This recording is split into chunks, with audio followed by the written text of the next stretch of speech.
Hello friends, आप सभी का स्वागत है मेडिकल नर्सिंग हेल्पलाइन में। तो आज अपन डिस्कशन करने वाले हैं आरआरबी नर्सिंग सुपरिटेंडेंट के रिगार्डिंग जो प्रीवियस ईयर के क्वेश्चन पेपर है उन सभी का यहाँ पे अपन डिस्कशन करने वाले हैं। चाहे 19 हो, 15 हो या इससे पहले जो भी आरआरबी ने एग्जाम कंडक्ट कराया है स्टाफ नर्स या नर्सिंग सुपरिटेंडेंट के रिगार्डिंग, तो उन सभी क्वेश्चन के बारे में यहाँ पे अपन डिस्कशन करने वाले हैं। तो लास्ट तक देखना क्लास, और जितनी भी ये सीरीज रहने वाली है, आज क्लास फर्स्ट है, इसके अलावा भी बहुत सारी क्लास आपको देखने को मिलेगी। तो जितने भी ये सीरीज रहने वाली है वो प्रीवियस ईयर के क्वेश्चन पेपर के रिगार्डिंग रहेगी, क्योंकि ये चीज देखने को मिलती है चाहे जिपमर हो, नोट सेट हो या आरआरबी एग्जाम हो। जितने भी एग्जाम होते हैं, एसजी पीजीआई हो गया, निमांस हो गया, उन सभी के अंदर उनसे रिलेटेड जो प्रीवियस एग्जाम में पूछा गया है तो वो क्वेश्चन देखने को मिलते हैं बार बार। तो इसलिए आरआरबी नर्सिंग सुपरिटेंडेंट के लिए हम लेके आए हैं आपके लिए प्रीवियस ईयर क्वेश्चन पेपर, जो डिस्कशन अपन स्टार्ट करेंगे। इससे पहले एक धमाकेदार आपके लिए ऑफर लेके आए, जिससे आपके आरआरबी नर्सिंग सुपरिटेंडेंट बनने के चांसेस और भी ज्यादा इंक्रीज हो जाएगा। बहुत ज्यादा बम्पर ऑफर है एक तरह से। ये ऑफर आपको सामने स्क्रीन पे देखने को मिल रहा होगा, आरआरबी नर्सिंग सुपरिटेंडेंट। इसमें खास चीज ये है कि इस बैच के अंदर या ये जो ऑफर है इसके अंदर तीन चीजें एक साथ देखने को मिलेगी।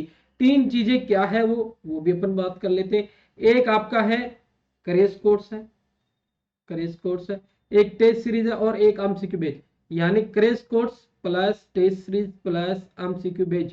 ये तीनों इस कोर्स के अंदर आपको एक साथ देखने को मिलेंगे। और इससे भी ज्यादा बड़ी बात यह है कि जो प्राइस रहने वाली है वो ना आज तक देखी गई है ना सुनी होगी। बहुत ज्यादा अफोर्डेबल रेट पे देखने को मिलेगी। वैसे तो इसकी प्राइस हम 899 रुपीज रखने वाले। क्या रखने वाले? अगर नॉर्मली बात करेंगे प्राइस आपका रहने वाला 899 रुपीज।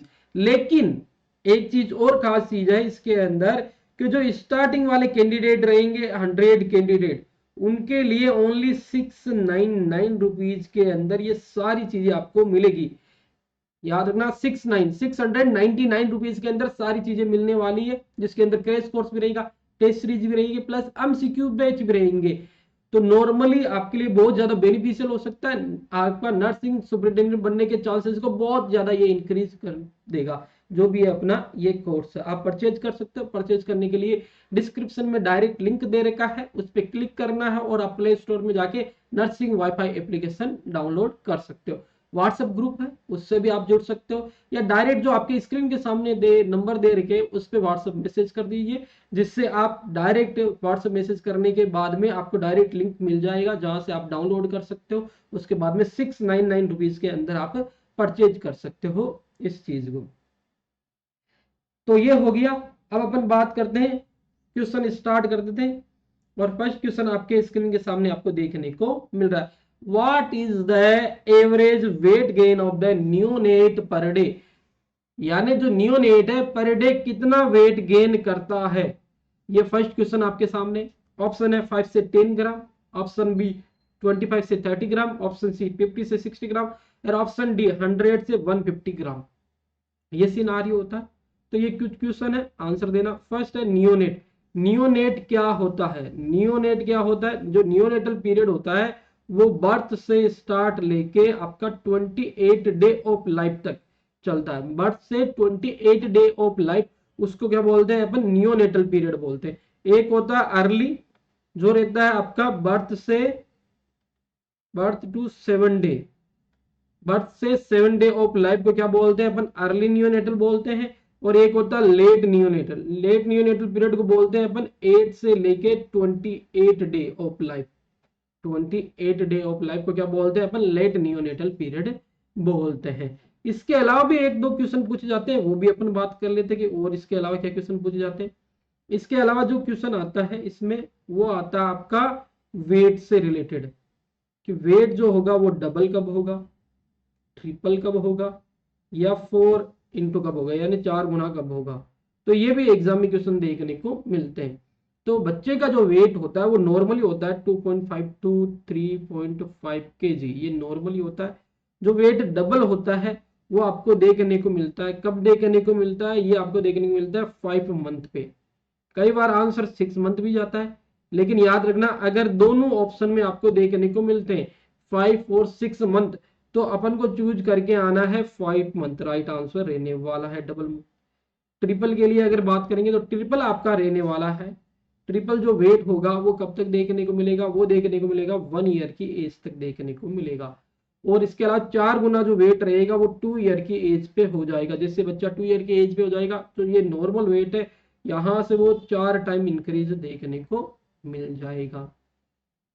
तो ये सिनारी हो गया। स्टार्टिंग के देखो कुछ चीजें होती है, स्टार्टिंग के 10 दिनों तक वेट लूज होता है। क्यों होता है बच्चे का, क्योंकि वो इंट्रा से एक्स्ट्रा लाइफ में आता है, किडनी सही तरीके से यूरिन प्रोडक्शन नहीं कर पाती। इसके अलावा ब्रेस्ट फीडिंग के अंदर भी थोड़ा सा एडजस्टमेंट नहीं हो पाता, इसलिए क्या होता है 10% ऑफ वेट लूज होता है। अगले 7 से 10 डे में वापिस से रीगेन हो जाता है। उसके बाद में जो वेट बढ़ता है वो बच्चे का, वो बढ़ता है आपका 25 से 30 ग्राम पर डे के हिसाब से देखने को मिलता है। कितना देखने को मिलता है, 25 से 30 ग्राम पर डे के हिसाब से देखने को मिलता है। यानी ऑप्शन बी यहाँ पे राइट आंसर रहने वाला है। तो ये अपना फर्स्ट क्वेश्चन है। इसी के साथ में अपने बहुत सारी इंपॉर्टेंट डिटेल भी यहाँ पे डिस्कशन कर लिए। ऐसे ही क्वेश्चन अपन डिस्कशन करते रहेंगे। अगला क्वेश्चन है, in which condition phototherapy used for the treatment. ऐसी कौन सी कंडीशन है जिसके अंदर फोटोथेरेपी ट्रीटमेंट के तौर पे यूज की जाती है। साइनोसिस, जॉइंडिस, डायरिया या एक्जिमा, इनमें से कौन सी कंडीशन है जिसके लिए फोटोथेरेपी यूज की जाती है ट्रीटमेंट के लिए। सीधी सी आंसर हो गया होगा, सभी को पता है जॉन्डिस के लिए नॉर्मली यूज की जाती है। इंपॉर्टेंट डिटेल याद रखना है, 2 हावरली। 2 हावरली क्या है, इसका टेम्परेचर चेक किया जाता है बच्चे का जो भी फोटोथेरेपी के अंदर है। इसके अलावा ब्रेस्ट फीडिंग कराई जाती है 2 हावरली। इसके अलावा बच्चे की पोजिशनिंग को भी 2 हावरली क्या किया जाता है, चेंज किया जाता है फोटोथेरेपी के अंदर। कई बार ये भी एग्जाम में क्वेश्चन है पूछा जाता है। फोटोथेरेपी अगर नॉर्मली बहुत ज्यादा, अगर बहुत टाइम तक अपन ने प्रोवाइड करती तो कुछ साइड इफेक्ट भी देखने को मिलते हैं, जिसको बोलते हैं ब्रोंज बेबी सिंड्रोम। क्या बोलते हैं अपन, ब्रोंज बेबी सिंड्रोम बोलते हैं। यानी ब्रोंज बेबी सिंड्रोम आपको देखने को मिलेगा। ये एक तरह से साइड इफेक्ट है। इसका राइट आंसर ऑप्शन बी है। Next question, which cranial nerve is responsible for the sense of smell. कौन सी ऐसी क्रेनियल नर्व है जो सेंस ऑफ स्मेल के लिए रेस्पॉन्सिबल है। ऑल्फैक्टरी, ओकुलोमोटर, ऑप्टिक और वेस्टिबुलो कोक्लियर, कौन सी ऐसी नर्व आपकी रहने वाली है। तो सीधी सी बात है, आपको भी पता है कि कौन सी रहने वाली है, ऑल्फैक्टरी आपकी क्या रहने वाली है, यहाँ पे सेंस ऑफ स्मेल के लिए रेस्पॉन्सिबल रहने वाली है। कुछ चीजों के बारे में डिस्कशन कर लेते हैं।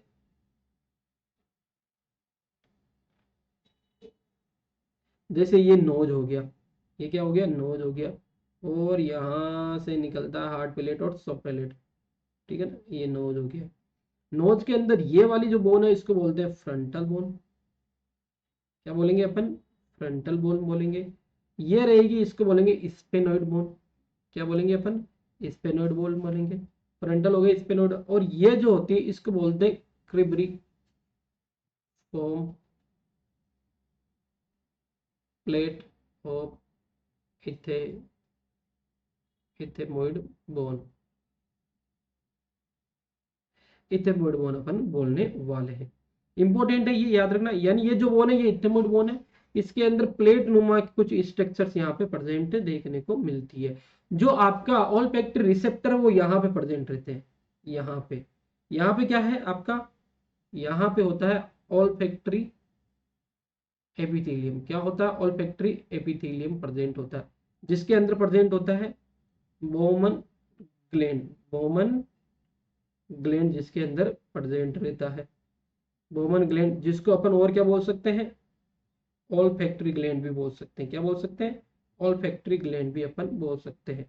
तो ये सिनारियो यहाँ पे देखने को मिलता है।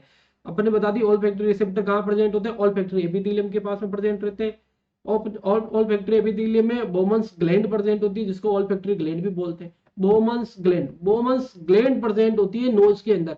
बोमन कैप्सूल प्रेजेंट होते हैं आपके नेफ्रॉन के अंदर। ये दोनों सिनारियो याद रखना, यहाँ ग्लैंड प्रेजेंट होती है, उधर कैप्सूल प्रेजेंट होते हैं। अब सिनारियो ये बैठता है, जो एक्चुअली सिनारियो देखने को मिलता है वो इस प्रकार होता है। अभी आपको एक बार बता देते हैं। सिनारियो ये होता है कि ऑल्फैक्टरी रिसेप्टर से यहां से निकलती है, क्रिबरी फॉर्म से आपकी ऑल्फैक्टरी नर्व निकलती है। जो आपके बल्ब में जाके फिर आके ट्रेक में जाके टेम्पोरल लोब तक पहुंचती है। कहाँ तक पहुंचती है? आपकी टेम्पोरल लोब तक पहुंचती है। तो ये आपका इस प्रकार रूट रहता है इसका। ऑल्फैक्टरी एपिथेलियम के पास में रिसेप्टर होते हैं, ऑल्फैक्टरी आपके रिसेप्टर, फिर वहां से जाएगी आगे, आगे कहां से क्रॉस करेगी? Cribriform plate of ethmoid bone, जहां से क्रेनियल नर्व आगे निकल के क्रेनियल मतलब आपका ऑल्फैक्टरी बल्ब में जाएंगे, ऑल्फैक्टरी ट्रैक के अंदर जाएंगे और उसके बाद में वो टेम्पोरल लोब के अंदर देखने को मिलेगा। कभी भी क्वेश्चन पूछिए आपसे ऑल्फैक्टरी नर्व कहाँ प्रेजेंट रहती है? वो प्रेजेंट रहती है cribriform plate of ethmoid bone के अंदर, यहाँ पे प्रेजेंट रहती है, कुछ स्पेस वहां पे प्रेजेंट देखने को मिलता है। अगर अपन रूट की बात करें तो रूट इस प्रकार अपना बना है। रूट क्या बना है अपना? सबसे पहले ऑल्फैक्टरी रिसेप्टर, वहां से जो सेंस ऑफ स्मेल ली जाती है, फिर आपका ऑल्फैक्टरी नर्व, फिर आपका क्या रहेगा? ऑल्फैक्टरी बल्ब, फिर आपका रहेगा ऑल्फैक्टरी ट्रैक्ट, और सबसे लास्ट में जाएगी ये टेम्पोरल लोब के अंदर। ठीक है ना? यानी यहां से स्मेल रिसेप्टर के थ्रू नर्व, बल्ब, ट्रैक और लास्ट में टेम्पोरल लोब। टेम्पोरल लोब में पता लगेगा, इंटरप्रेशन होगा, यानी पता लगेगा कि किस प्रकार की आपकी सुगंध है, दुर्गंधित चीज है या सुगंधित चीज है, किस टाइप की ये स्मेल है। टेम्पोरल आपके लोब में जाके ब्रेन के अंदर जाके इंटरप्रेशन होगा इस चीज का। तो ये था अपना क्वेश्चन और ये आपका सिनारियो है, नोट कर सकते हो, इंपॉर्टेंट डिटेल है सारी की सारी। और इसका right answer option A, olfactory nerve. Olfactory nerve आपकी फर्स्ट क्रेनियल नर्व होती है, ये भी याद रखना। टोटल जो नर्व होती है क्रेनियल वो कितनी होती है? 12 आपकी क्रेनियल नर्व आपको देखने को मिलती है। तो ये अपना एक क्वेश्चन था और इससे रिलेटेड इंपॉर्टेंट डिटेल थी। अगला क्वेश्चन बहुत इजी है, डायरेक्ट जाते हैं इसका। Which is describe as the power house of the cell? Power house of cell किसको बोला गया? राइबोसोम, नॉरएपिनेफ्रिन, गोल्गी एपरेटस, ये माइटोकॉन्ड्रिया। इनमें से कौन सा आपका पावर हाउस ऑफ सेल है? सेल के अंदर स्ट्रक्चर प्रेजेंट रहती है, उसके अंदर पावर हाउस बताना है जो एनर्जी प्रोवाइड करता है या आपका नॉर्मली एटीपी प्रोडक्शन करता है, सारे सिनारियों को देखते हुए सब कुछ। तो power house of the cell क्या कहलाता है? आपका माइटोकॉन्ड्रिया। इसका राइट आंसर क्या हो जाएगा? माइटोकॉन्ड्रिया। ऑप्शन डी इसका राइट आंसर है। नेक्स्ट पे चलते हैं, क्वेश्चन विजिबल होगा, इजीली विजिबल होगा। How much population is usually covered by the community health centre? कितनी पॉपुलेशन कवर की जाती है कम्युनिटी हेल्थ सेंटर के थ्रू? ऑप्शन ए 30,000 से 50,000, 50 से 70,000, 80 से 1,20,000, 1,00,000 से 20 से 1,90,000। तो ये आपका आपको पॉपुलेशन बतानी कितनी कवर की जाती है। अपन कुछ सिनारियो देख लेते हैं। कुछ सेंटर होते हैं, एक सब सेंटर होता है, एक पीएससी होता है और एक सीएससी होता है। वापस से लिख लेते हैं, सब सेंटर पीएससी और सीएससी आपके प्रेजेंट रहते हैं। सब सेंटर पीएससी और सीएससी। देखो दो एरिया होते हैं, एक होता है आपका ट्राइबल एरिया है, दूसरा होता है आपका प्लेन एरिया। अब कितनी कितनी पॉपुलेशन रहती है? ट्राइबल को हिली एरिया भी अपन बोल सकते हैं। जो मिनिमम वाली पॉपुलेशन रहती है वो ट्राइबल एरिया में रहेगी हमेशा, जो मैक्सिमम वाली रहेगी वो प्लेन एरिया के अंदर। क्योंकि पहाड़ों के अंदर, समुद्री इलाकों के अंदर, टापू के अंदर, जंगलों के अंदर पॉपुलेशन हमेशा कम देखने को मिलती है, प्लेन एरिया में ज्यादा देखने को मिलेगी, सीधी सी बात है। तो सब सेंटर में रहती है पॉपुलेशन 3,000 से लेके 5,000 के समथिंग आपको देखने को मिलती है। कितनी देखने को मिलती है? 3,000 से 5,000 देखने को मिलती है। पीएससी की अगर मैं बात करूं तो वहां पे देखने को मिलती है 20,000 से लेके 30,000 के समथिंग पॉपुलेशन देखने को मिलती है। सीएससी की अगर बात करें तो यहाँ पे पॉपुलेशन देखने को मिलेंगी 80,000 से लेके 1,20,000 के समथिंग पॉपुलेशन आपकी देखने को मिलेगी। तो ये आपकी पॉपुलेशन क्राइटेरिया है। कुछ और चीजों के बारे में भी यहाँ पे डिस्कशन करेंगे। यानी देखो ये अलग अलग सेंटर के अंदर अलग अलग पॉपुलेशन आपकी रहती है। ट्राइबल के अंदर सब सेंटर ट्राइबल के अंदर 3,000, पीएससी ट्राइबल के अंदर 20,000, सीएससी ट्राइबल के अंदर 80,000, सब सेंटर प्लेन के अंदर 5,000, पीएससी के अंदर 30,000 और सीएससी प्लेन के अंदर 1,20,000 आपकी पॉपुलेशन देखने को मिलती है। तो यहाँ पे करेक्ट आंसर क्या हो जाएगा? सीएससी पूछा तो सीएससी के अंदर 80 से 1,20,000, यानी ऑप्शन सी यहाँ पे करेक्ट आंसर देखने को मिलेगा। इसके अलावा भी मैं कुछ आपको बता देता हूँ। जैसे आपका होता है अर्बन पीएससी होता है और अर्बन ए क्या होता है? सीएससी देखने को मिलता है। अर्बन पीएससी और अर्बन सीएससी देखने को मिलता है। अर्बन आपका जो पीएससी रहता है यहाँ पे पॉपुलेशन रहती है 50,000। कितनी पॉपुलेशन रहेगी? 50,000 पॉपुलेशन रहेगी। जो अर्बन आपका सीएससी है अर्बन वाला जो CSC है वहां पे पॉपुलेशन रहेगी 2.5 लाख या 5 लाख, ठीक है ना, 2.5 लाख रहेगी या आपकी 5 लाख रहेगी, इन दोनों में से आपकी पॉपुलेशन यहाँ पे देखने को मिलेगी।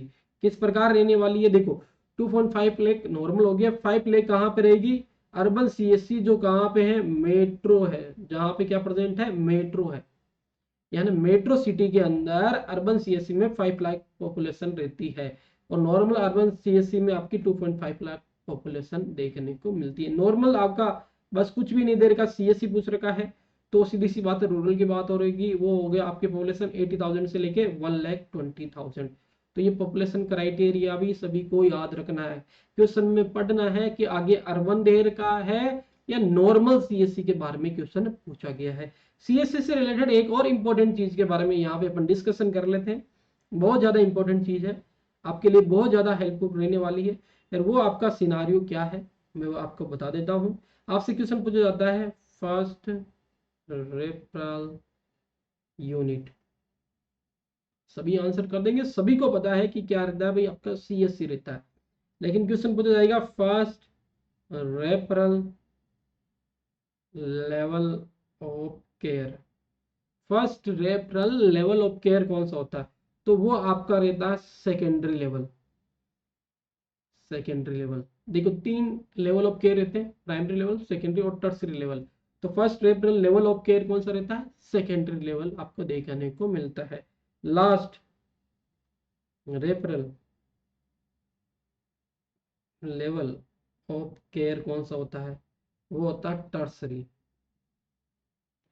कौन सा होता है, टर्सरी आपको देखने को मिलता है, क्या देखने को मिलता है, टर्सरी लेवल ऑफ केयर आपको देखने को मिलेगा। तो ये सिनारियो याद रखना इंपॉर्टेंट है कि फर्स्ट रेफरल यूनिट CSC है, first referral level of care कौन सा है, secondary level, last referral level of care कौन सा है, टर्सरी लेवल आपको देखने को मिलेगा। एक और इंपॉर्टेंट सिनारियो है यहाँ पे, और वो सिनारियो है, आपसे क्वेश्चन पूछा जाएगा first referral point according to health wellness centre या आयुष्मान भारत, ठीक है ना, ये क्वेश्चन भी पूछ सकते हैं। First referral point according to health wellness centre, health wellness centre जहां पे CHO को पोस्टिंग दी गई है, कम्युनिटी हेल्थ ऑफिसर को, आजकल इसका नाम चेंज हो गया, आरोग्य मंदिर ये नॉर्मली हो गया है। तो यहाँ पे फर्स्ट रेफरल पॉइंट कौन सा होता है, तो इसके लिए फर्स्ट रेफरल पॉइंट होता है आपका PSC, कौन सा होता है, PSC। ये कुछ इंपॉर्टेंट डिटेल है, इनको नोट कर लेना, बहुत ज्यादा ये बेनिफिशियल रहने वाली एग्जाम है। First referral unit, first referral level of care, last referral level of care, first referral point according to health wellness centre Ayushman Bharat, तो ये कुछ अपनी क्या थी, इंपॉर्टेंट डिटेल थी। नेक्स्ट क्वेश्चन पे चलते हैं, क्योंकि इसका आंसर तो सभी को पता हो गया, CSC में 80,000 से लेके 1,20,000 पॉपुलेशन देखने को मिलती है। अगला क्वेश्चन आ गया आपके सामने, स्क्रीन के सामने है, which one of the following is a natural family planning method, कौन सा आपका नेचुरल फैमिली प्लानिंग मेथड यहाँ पे देखने को मिलेगा, नेचुरल अपन को बात करनी है, ठीक है ना, ट्यूबेक्टोमी, ब्रेस्ट फीडिंग, वासेक्टोमी या इंट्रायूट्राइन डिवाइस, इनमें से कौन सा नेचुरल फैमिली प्लानिंग मेथड आपका होता है। तो फैमिली प्लानिंग जो मेथड होता है, पहले फैमिली प्लानिंग जो प्रोग्राम है उसके बारे में देख लेते हैं, तब तक आंसर कर सकते हो। वो आया था 1952 के अंदर आया था। जो इन्वर्टेड रेड ट्राइंगल है वो इसका क्या होता है, एक तरह से सिंबल होता है, ये क्या है, इसका सिंबल है एक तरह से, ये भी याद रखना है, 1952 में आया था। करंट जो इसका थीम है वो ये है कि नॉर्मली दो ही बच्चे अच्छे, चाहे वो लड़का हो चाहे वो लड़की हो, यानी दोनों लड़के भी हो सकते हैं, दोनों लड़कियां भी हो सकती है, तो नॉर्मली 2 ही चाइल्ड होने चाहिए, चाहे वो लड़का हो चाहे आपके लड़की हो, या चाहे एक लड़का एक लड़की हो, दोनों बच्चों के बीच में 3 ईयर का गैप होना चाहिए, कितना गैप होना चाहिए, 3 ईयर का गैप होना चाहिए। इसके अलावा दोनों बच्चों को वैक्सीनेशन कंप्लीट होनी चाहिए, ये करंट के अंदर जो चल रहा है वो फैमिली प्लानिंग प्रोग्राम का थीम ये है। इसके अलावा देखो, जो कॉन्ट्रासेप्टिव होते हैं, अगर अपन बात करें कॉन्ट्रासेप्टिव, वो एक होते हैं परमानेंट, ठीक है ना, परमानेंट होते हैं, और एक होते हैं जो नॉर्मली टेम्परेरी होते हैं, ठीक है ना। परमानेंट के अंदर आता है एक ट्यूबेक्टोमी, और एक आता है वासेक्टोमी। ठीक है, ट्यूबेक्टोमी हो गया और दूसरा क्या हो गया, वासेक्टोमी हो गया। ये सिनारियो याद रखना कॉन्ट्रासेप्टिव के रिगार्डिंग। ट्यूबेक्टोमी जो होता है वो नॉर्मली फीमेल के अंदर किया जाता है, सभी को पता है क्योंकि फेलोपियन ट्यूब प्रेजेंट रहती है ना। वासेक्टोमी किया जाता है मेल के अंदर किया जाता है, ठीक है ना। किसके अंदर किया जाएगा, मेल के अंदर किया जाता है। तो ये फीमेल और मेल का हो गया ट्यूबेक्टोमी वासेक्टोमी परमानेंट मेथड, ये जो नॉर्मली देखने को मिलता है। टेम्परेरी मेथड की बात करेंगे तो टेम्परेरी मेथड के अंदर कुछ आपके मेथड इंक्लूड रहते हैं। फर्स्ट रहता है नेचुरल, सेकंड रहता है आपका बेरियर, थर्ड रहता है आईयूडी और फोर्थ रहता है आपका हार्मोनल। ठीक है ना, ये अलग अलग आपके मेथड देखने को मिलते हैं। टेम्परेरी के अंदर कौन कौन से हो गए भाई आपके, नेचुरल हो गया, बेरियर हो गया, आईओडी हो गया और हार्मोनल हो गया। ठीक है ना, ये कुछ मेथड है। नेचुरल मेथड के अंदर जो आते हैं वो आ गया जैसे आपका नॉर्मली सेफ पीरियड आ गया, इसके अलावा आपका लैक्टेशन एमनोरिया मेथड आ गया। इसके अलावा अगर अपन बात करेंगे safe period lactation amenorrhoea method, इसके अलावा आपका हो गया ओवुलेशन मेथड। कौन सा होगा, ओवुलेशन, सर्वाइकल म्यूकस मेथड हो गया। इसके अलावा जो इंपॉर्टेंट है आजकल नेचुरल मेथड के अंदर एक इंपॉर्टेंट मेथड ऐड हुआ है जिसको बोला गया persona method. Persona method, persona method याद रखना इंपॉर्टेंट है आपके एग्जाम के लिए।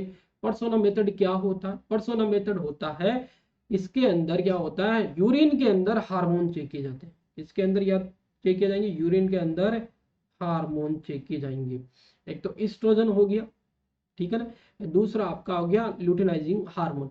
यानी नॉर्मल जो अगर बात करेंगे मेनली जो होता है वो यूरिन के अंदर एलएच हार्मोन चेक किया जाता है परसोना मेथड के थ्रू। ये इंपॉर्टेंट है, रिसेंटली कुछ टाइम पहले ही ये नेचुरल मेथड के अंदर ऐड हुआ है। वेरियर मेथड के अंदर आपके हो गए जैसे आपका mail condom, female condom, vaginal आपका स्पंज हो गया, डायफ्राम हो गया, IOD first generation, second, third generation.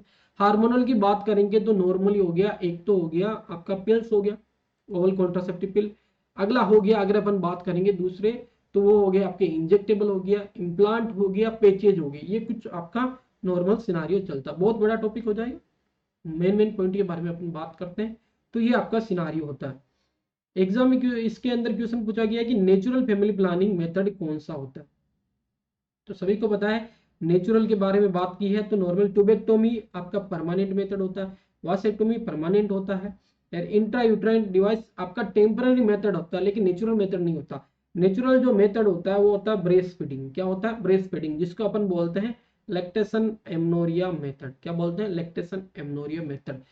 अब इसके अंदर जो मेन क्वेश्चन पूछा जाता है, ये तो क्वेश्चन था एक नॉर्मल सा, एक क्वेश्चन इसके अंदर पूछा जाता है अगर कोई फीमेल प्रेगनेंसी के बाद में लैक्टेशन पीरियड जब स्टार्ट होता है तो लैक्टेशन अगर करा रही है, एक्सक्लूसिव ब्रेस्ट फीडिंग करा रही है किसी बच्चे को, तो कब तक लैक्टेशन आपका क्या करेगा, नॉर्मली एज ए कॉन्ट्रासेप्टिव की तरफ वर्क करेगा।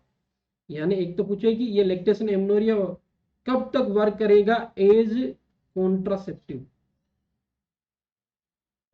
एक तो ये क्वेश्चन हो गया। दूसरा क्वेश्चन पूछा जाता है कि लैक्टेशन एमनोरिया मेथड में अदर कॉन्ट्रासेप्टिव कब से यूज कर जाने चाहिए। ठीक है ना, एक तो क्वेश्चन हो गया लैक्टेशन एमनोरिया मेथड के अंदर कब तक ये method as a contraceptive work करेगा, एमनोरिया करके रखेगा। दूसरा क्वेश्चन पूछा जाता है कि अदर कॉन्ट्रासेप्टिव कब से इस्तेमाल कर लिए जाने चाहिए। दोनों इंपॉर्टेंट क्वेश्चन है। अगर बात करें कि एज ए कॉन्ट्रासेप्टिव ये वर्क करता है 6 मंथ तक। कब तक वर्क करेगा, 6 मंथ तक वर्क करेगा। यार अगर आपसे पूछा गया है कि in the lactation amenorrhoea person, या जो आपकी फीमेल है प्रेगनेंसी हो गए के बाद में, डिलीवरी होने के बाद में लैक्टेशन पीरियड में है, तो उसके अंदर कॉन्ट्रासेप्टिव कब से यूज कर दिए जाने चाहिए, तो इसका आंसर रहेगा 3 मंथ। दोनों इंपॉर्टेंट डिटेल है, दोनों बहुत ज्यादा एग्जाम में पूछी जाती है, बार बार एग्जाम में देखने को मिलता है। तो 3 मंथ में अदर कॉन्ट्रासेप्टिव यूज करना है और 6 मंथ तक ये लैक्टेशन एमनोरिया में की तरह वर्क कर सकता है किसी भी लैक्टेशन फीमेल के लिए। कभी कभी जल्दी कर जाता है, मतलब आपका नॉर्मल मेंस्ट्रुअल साइकिल जल्दी देखने को मिलती है, इसलिए आपका अदर कॉन्ट्रासेप्टिव अपन क्या करते हैं 3 मंथ से ही स्टार्ट कर देते हैं। रीजन तो यही होता है मेनली। तो इसका ब्रेस्ट फीडिंग राइट आंसर है। अगले क्वेश्चन पे चलते हैं, आपके स्क्रीन में साफ साफ देखने को मिल रहा होगा, विजिबल होगा। क्वेश्चन है the couple who are married in the reproductive age is known as, ठीक है ना। ऐसे कपल जो नॉर्मली क्या है, मैरिड हुए, अभी फीमेल जो है वो रिप्रोडक्टिव एज ग्रुप में है, तो ऐसे कपल किसके अंदर आएंगे, focus couple, unfocus couple, eligible couple या नॉन एलिजिबल कपल। तो सीधी सी बात है, ऐसे कपल जो नॉर्मली रिसेंटली मैरिड हुई है, फीमेल रिप्रोडक्टिव एज की बात है, तो उसको बोलते हैं अपन एलिजिबल कपल। एक होते हैं टारगेट कपल, ठीक है ना, एक होते हैं आपके टारगेट कपल। टारगेट कपल कौन से होते हैं, टारगेट कपल ऐसे होते हैं जिनकी शादी हो गई, उसके बाद में जिसके 2 से 3 क्या है, मेनली जिसके 2 ही चाइल्ड है, जैसे 2 का नॉर्म है, नहीं तो सिद्धांत तो ये चल रहा है, जैसे 3 भी है जिसके, तो ये क्या होते हैं, टारगेट कपल होते हैं। ये किसको बोलते हैं, टारगेट कपल, जिसके 2 या 3 चिल्ड्रन है। और एलिजिबल कपल जिसकी रिसेंटली शादी हुई है और रिप्रोडक्टिव एज ग्रुप के अंदर ये हो। तो ये आपका एलिजिबल कपल और टारगेट कपल होते हैं। अगला क्वेश्चन है, बहुत बार ये एग्जाम में क्वेश्चन पूछा जाता है, नॉर्मली आपके स्क्रीन में देखने को मिल रहा होगा सामने। तो ये क्वेश्चन है, the time interval between infection of suspected person and the appearance of sine and symptom of the disease called. यानी जो टाइम पीरियड है, एक इंटरवल जो होता है, टाइम पीरियड जो होता है आपका, किस किस के बीच में भाई, नॉर्मली किस टाइम में, कोई सस्पेक्टेड पर्सन है, ठीक है ना, suspected person and the appearance of the आपके साइन एंड सिम्टम, ठीक है ना, time between infection of suspected person and the appearance of sine and symptom, ठीक है ना। तो इसको क्या बोलेंगे, क्वारंटाइन, रिकवरी, इंक्यूबेशन या आइसोलेशन पीरियड। तो ऐसा टाइम पीरियड जहाँ पे नॉर्मली पर्सन के अंदर इन्फेक्शन, यानी जो सस्पेक्टेड पर्सन है जिसके अंदर क्या हुआ होगा, माइक्रो ऑर्गेनिज्म एंट्री हुई होगी, ठीक है ना, माइक्रो ऑर्गेनिज्म एंट्री हुई होगी। एक चीज समझना, कुछ क्वेश्चन इस प्रकार पूछे जाते हैं, माइक्रो ऑर्गेनिज्म एंट्री होने के बाद से लेके जो आपका नॉर्मली सिनारियो देखने को मिलता है कि उसके अंदर फर्स्ट साइन एंड सिम्टम जो अपीयर होते हैं, ठीक है ना, फर्स्ट साइन सिम्टम जो अपीयर होते हैं, तो इस पीरियड को बोलते हैं अपन इंक्यूबेशन पीरियड। क्या बोलेंगे इस पीरियड को, इंक्यूबेशन पीरियड। यहाँ पे लैंग्वेज यही कहना चाहती है कि सस्पेक्टेड पर्सन है और उसके अंदर आपका अपीयरेंस हो या साइन सिम्टम को, इसको क्या बोलेंगे, इस इंटरवल को बोलेंगे अपन इंक्यूबेशन पीरियड। क्या बोलेंगे, इंक्यूबेशन पीरियड। कई बार एग्जाम में क्वेश्चन ये भी पूछा जाता है कि क्वारंटाइन एंड आइसोलेशन क्या सिनेरियो है, क्वारंटीन या आपका दूसरा होता है आइसोलेशन। ये भी एग्जाम में, कई बार एग्जाम में क्वेश्चन देखने को मिलता है। क्वारंटीन हो गया और दूसरा हो गया भाई आपका आइसोलेशन, ठीक है। ये 2 सिनारियो है, क्वारंटीन, आइसोलेशन। आइसोलेशन आपने देखा होगा कोविड पर्सन के लिए बहुत यूज किया गया है। तो आइसोलेशन में क्या होता है, ऐसा पर्सन जिसको डिजीज है, उस पर्सन को रेस्ट्रिक्शन रखा जाता है, यानी बाकी लोगों से अलग कर दिया जाता है, एक पर्टिकुलर रूम दिया जाता है और उस रूम के अंदर ही उसको रेस्ट्रिक्शन रखा जाता है कि उससे बाहर नहीं निकलना। कब तक नहीं निकलना, जब तक कि नॉर्मली उसकी रिकवरी कंप्लीट ना हो जाए या जब तक उसका इन्फेक्टिविटी पीरियड कंप्लीट ना हो जाए। इस चीज को अपन क्या बोलेंगे, आइसोलेशन बोलेंगे। यानी किसको रेस्ट्रिक्शन रखते हैं, फर्स्ट चीज रेस्ट्रिक्शन रखना है, किसको रखना है भाई, आपका डिजीज पर्सन को, डिजीज पर्सन को रखेंगे। और कब तक रखेंगे, till till the recovery, till the recovery तक अपन क्या करेंगे, इसको नॉर्मली क्या करेंगे, रेस्ट्रिक्शन रख के काम चलाएंगे, जिससे क्या होगा, अदर लोग के अंदर इन्फेक्शन स्प्रेड ना हो। या तो इन्फेक्टिविटी पीरियड कंप्लीट हो जाए तब तक रेस्ट्रिक्शन रखा जाता है, इसको बोलेंगे आइसोलेशन। क्वारंटाइन किसको बोला जाता है, क्वारंटाइन के अंदर क्या सिनारियो देखने को मिलता है, क्वारंटाइन में क्या होता है, वो पर्सन होता है आपका हेल्थी कैरियर पर्सन। कौन होता है भाई, आपका हेल्थी कैरियर पर्सन को रेस्ट्रिक्शन रखा जाता है। फिर कब तक रखा जाएगा, जब तक उसका मैक्सिमम इंक्यूबेशन पीरियड कंप्लीट ना हो जाए, मैक्सिमम इंक्यूबेशन पीरियड, ठीक है ना। मैक्सिमम इंक्यूबेशन पीरियड जब कंप्लीट हो जाएगा तब तक उसको क्या रखा जाएगा, रेस्ट्रिक्शन रखा जाएगा। तो इस प्रकार के रेस्ट्रिक्शन को बोलते हैं क्वारंटाइन। और अगर डिजीज पर्सन को रेस्ट्रिक्शन रख रहे हैं तो इस चीज को बोलते हैं अपन आइसोलेशन, ठीक है ना। ये भी आपका नॉर्मल एग्जाम के अंदर क्वेश्चन पूछा जाता है। तो ये क्वेश्चन हो गया आपका, इसका राइट आंसर आपका ऑप्शन 3। इसके अलावा अपन बात करते हैं normally, which condition is also known as, इनमें से कौन सी कंडीशन है जिसको ट्राइसोमी 18 अपन बोलते हैं? Edward syndrome, Patau syndrome, Down syndrome या टर्नर सिंड्रोम, कौन सी कंडीशन को अपन ट्राइसोमी 18 अपन बोलेंगे? तो ये नॉर्मली एग्जाम में क्वेश्चन पूछा जाता है नॉर्मली। तो इसके अंदर ऑप्शन है, एक तो एडवर्ड है, पटाओ है, डाउन और टर्नर सिंड्रोम। देखो जो ट्राइसोमी 18 है वो बोला गया है एडवर्ड को, किसको बोला गया है? एडवर्ड को बोला गया है। पटाओ सिंड्रोम होता है ट्राइसोमी 13। डाउन सिंड्रोम जो होता है 21, जिसको अपन मंगोलियन भी बोलते हैं, मंगोलियन या आपका जी भी बोलते हैं। टर्नर यानी मिसिंग, क्या बोलेंगे? मिसिंग, जिसको अपन बोल सकते हैं। ठीक है ना? ये आपकी कुछ ट्राइसोमी आपकी देखने को मिलती है, अलग अलग है। इसका राइट आंसर ऑप्शन ए रहेगा। अगला क्वेश्चन आपके स्क्रीन में देखने को मिल रहा होगा, which one of the following is a second line drug for tuberculosis, इनमें से कौन सी सेकेंड लाइन ऑफ की ड्रग है ट्यूबरक्लोसिस के लिए? ऑप्शन ए आइसोनियाजिड, अमिकासिन, रिफाम्पसिन या आपका नॉर्मली इथाम ब्यूटोल, कौन सी ऐसी ड्रग है जो सेकेंड लाइन ड्रग है? एटीटी, ट्यूबरक्लोसिस ड्रग के बारे में देख लेते हैं। मेन इंपॉर्टेंट जो ड्रग होती है उनको याद करने का तरीका है पेरिस, ये वर्ड याद रहेगा। तो मेन जो आपकी एटीटी ड्रग है वो आपको याद रह जाएगी, P four pyrazinamide, E four ethambutol, R four rifampicin, R four rifampicin हो गया, आई फोर आइसोनियाजाइड हो गया और एस फोर हो गया स्टेप्टोमाइसिन, स्टेप्टोमाइसिन। ये क्या होती है? कुछ आपकी एटीटी ड्रग होती है। वापिस से यहाँ पे क्लियर देख लेते हैं, E E R I S, pyrazinamide, ethambutol, rifampicin. अब इंपॉर्टेंट पॉइंट के बारे में बात करेंगे, आइसोनियाजाइड और स्टेप्टोमाइसिन, यानी पेरिस से अपन इसको याद रख सकते हैं, इंपॉर्टेंट है। पायराजेनामाइड के अंदर क्या होता है? पेशेंट के अंदर क्वेश्चन पूछे जाते हैं एटीटी से, साइड इफेक्ट से रिलेटेड पूछे जाते हैं, ठीक है ना? इसमें क्या होता है? हाइपर यूरेसीमिया कंडीशन हो जाती है। क्या कंडीशन क्रिएट हो जाती है? हाइपर यूरेसीमिया कंडीशन हो जाती है, जिसकी वजह से गाउट फॉर्मेशन देखने को मिलेगा या टॉफी जिसको अपन बोलते हैं वो देखने को मिलेगा। इथाम्ब्यूटोल के अंदर क्या हो जाती है? आई डैमेज देखने को मिलती है। क्या देखने को मिलती है? आई डैमेज देखने को मिलती है। किसके अंदर? इथाम्ब्यूटोल के अंदर देखने को मिलती है। यानी ऑप्टिक न्यूराइटिस जो होता है वो इथाम्ब्यूटोल के कारण देखने को मिलता है।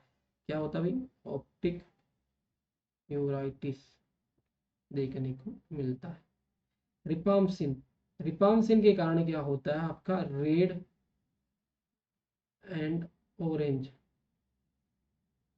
कलर यूरिन या अदर सिक्रेशन, जो बॉडी सिक्रेशन है वो नॉर्मली किस टाइप से देखने को मिलेंगे? आपको रेड एंड ऑरेंज कलर के देखने को मिलेंगे।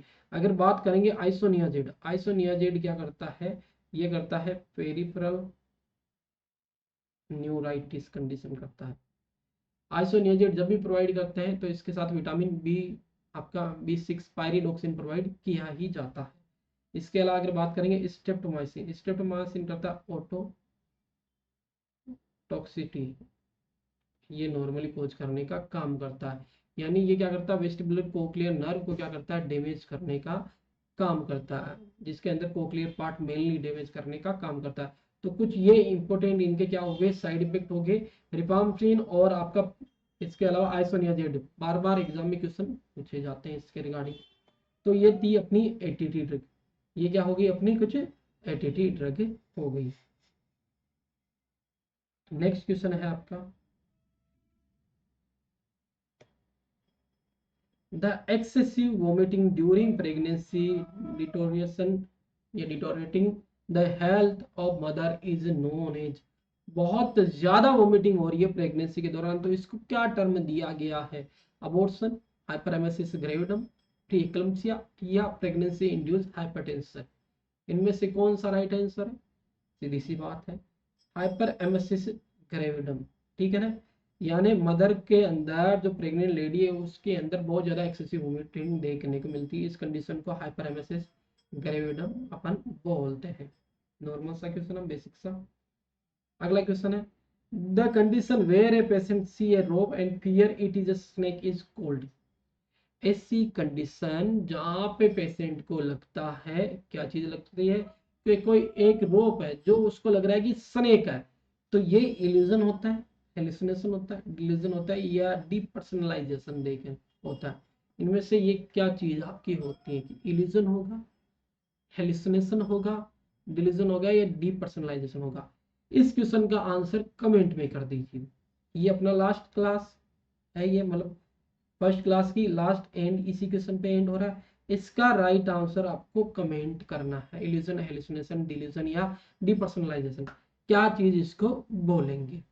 ये थी आज की प्रीवियस ईयर के क्वेश्चन पेपर के रिगार्डिंग इंपॉर्टेंट डिटेल। कल यहीं से अपन स्टार्ट करेंगे और नेक्स्ट क्लास अपन कुछ 10-15 क्वेश्चन लेके आएंगे जो इंपॉर्टेंट रहेंगे, और उन क्वेश्चन के रिगार्डिंग जो टॉपिक रहेगा उसके बारे में पूरी डिटेल से अपन बात करने वाले हैं। तो ये थी आज की अपनी क्लास। कमेंट कर सकते हो किस प्रकार लगी। डेली डेली अपनी प्रीवियस ईयर क्वेश्चन पेपर के रिगार्डिंग क्लास होगी। इसके अलावा एक ऑफर तो ये हो गया कि अपन प्रोवाइड करें crash course plus test series plus MCQ batch, मात्र 699 रुपीज के अंदर, मात्र 699 रुपीज के अंदर प्रोवाइड करेंगे। स्टार्टिंग 100 कैंडिडेट, उसके बाद में 899 रुपीज हो जाएगी। इसके अलावा कोई पर्सन अगर टेस्ट सीरीज अलग से ज्वाइन करना चाहता है तो वो भी टेस्ट सीरीज प्रोवाइड कर रहे हैं अपन 149 रुपीज के अंदर। टोटल 15 टेस्ट आपको देखने को मिलेंगे, जो बहुत ज्यादा बेनिफिशियल है आपके अपकमिंग एग्जाम आरआरबी के लिए, जिससे आपके नर्सिंग सुपरिटेंडेंट बनने के चांसेस और ज्यादा इंक्रीज हो जाएंगे। क्या करना है, डिस्क्रिप्शन में लिंक दे रखा है, डायरेक्ट वहां से ज्वाइन कर सकते हो। आपके नॉर्मली स्क्रीन के सामने नंबर दे रखे हैं, वहां पे व्हाट्सअप करके आप नॉर्मली ज्वाइन कर सकते हो। नर्सिंग वाईफाई एप्लीकेशन आपको डाउनलोड करनी पड़ेगी इसके लिए। धन्यवाद, आज के लिए इतना ही। क्या क्वेश्चन देखे गए हैं कमेंट करना है, ये आपका क्वेश्चन है आज का, कमेंट करके बताना है कि इसका राइट आंसर क्या रहने वाला है। आज के लिए इतना ही, धन्यवाद।